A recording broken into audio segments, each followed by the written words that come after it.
Today I'm going to be showing you a game called Rook Plus. This game came out in 1992 from Parker Brothers, and it is for 2 to 4 players. Now, the original Rook card game came out in the 1930s, and it is still played today. It's a very popular card game. This game adds a variant to it with these cards, and basically what you're going to be doing is you're going to be trying to fill in these numbers on this card, similar to bingo. You're going to try to do a cross, down, and diagonal. It's an interesting little take on Rook, but let me go ahead and show you how it works. Okay, everybody, let's go ahead and show you the components really quick. First thing you have here are your Rook cards. These cards go from the numbers 1 to 14, and there are 4 different colors here. And you also have what is called a Rook card. This is the highest card in the game.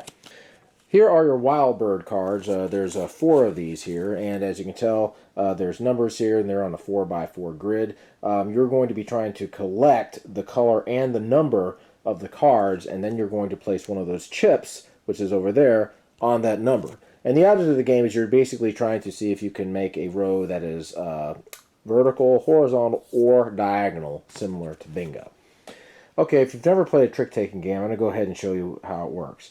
Right here is what is called the trump color. The trump color is basically going to beat out any of the colors that are led by the person who first starts the round. So basically, here's how it works. Player 1 goes ahead and he says, I'm going to go ahead and play a green 14. Now, all of the other players are going to have to follow suit, which means they're going to have to play a green card if they have it. So let's just go ahead and say that player 2 plays a green 10, player 3 plays a green 12, player 4 plays a green 6. Since player 1 has the highest number of the green cards, he is going to go ahead and take the trick. Okay, now let's go ahead and say I led with a green 12. Player 2 puts a green 6 down, and player 3 does not have a green card, but he does have the trump color. So what he's going to go ahead and do is he's going to play this trump 4 over here, color 4, and then player 4 goes ahead and plays a green 10.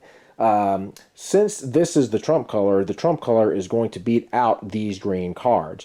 And if somebody else played another trump color that was higher than this, they would beat this card. So essentially, if you play a trump card, it's going to beat out all of the other cards, unless, of course, somebody else has a higher trump card. And the person that ends up winning the trick is going to go ahead and lead the next one and throw a card down, and everybody will follow suit, similar to what I just showed you. And also, if you don't have the lead color or a trump card, you can play any card. So now I'm going to go ahead and get a little 3-player game set up over here. The very first thing you're going to do is you're going to take out all of the cards that are numbered 1 through 4. And you're going to leave the Rook Bird card in there. You're going to go ahead and take the deck, and you're going to reveal the bottom card. In this case, it's red. This is going to be the trump color that is going to be used for this round.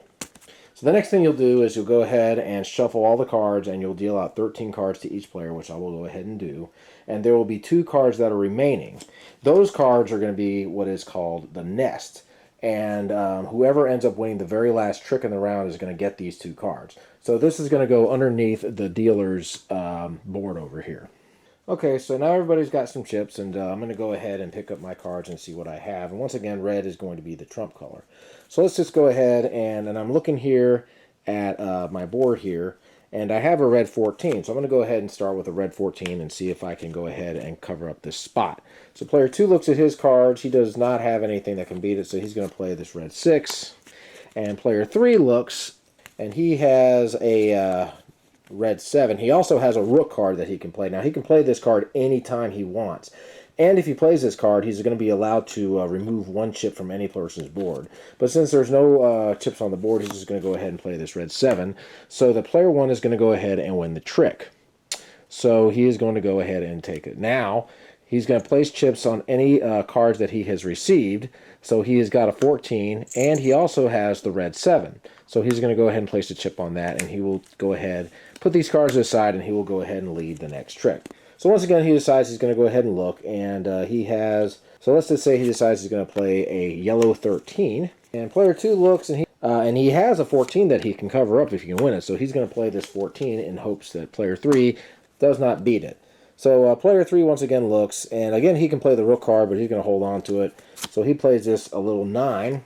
And so player 2 is now going to win, and he is going to cover up the 14, and he's also going to cover up the 9 since he got it from this guy.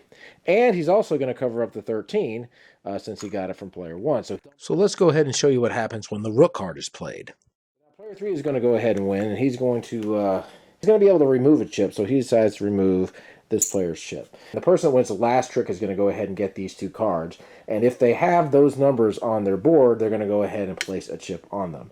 And basically, the play is going to keep going on like this, and they'll go ahead and end when one person has made a line diagonally, vertically, or horizontally. And there's also rules for 2 players, and also for partnerships as well for this game. So you can play this game in a variety of different ways.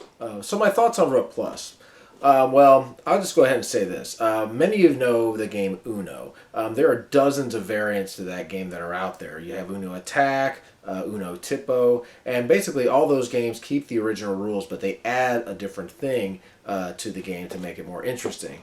With this one, they changed the rules up a little bit. You don't have 3 cards or however many cards are on the nest. You don't bid. You don't have to worry about points or anything. The main thing that you were trying to do is you're just trying to score with the cards. So it takes away from some of the original rules and basically creates a new game. So that might put off some people who really like Rook. As far as the gameplay goes, I would probably rate this game about a 5.5 or so, I would say. This isn't a game that we play a lot. The times that we have played it, we've enjoyed it. A lot of times you're going to have to play more than one round in order to fill in the spaces. So as far as the game itself, it's interesting. But I don't know if you are a fan of Rook if you would really like it or not. It's a variant, but it may be something that you don't like as much as the original Rook game. Now, you can actually play Rook with this box, so you actually will get 2 games in one with this. So that's a plus as well. So it just really depends on whether or not this would be the type of game that you would like. And plus, it also depends on whether or not you're going to be annoyed at the fact that they changed up some of the rules to the original Rook to create this game. So anyway, guys, that's my review. Y'all take care. Have a great day.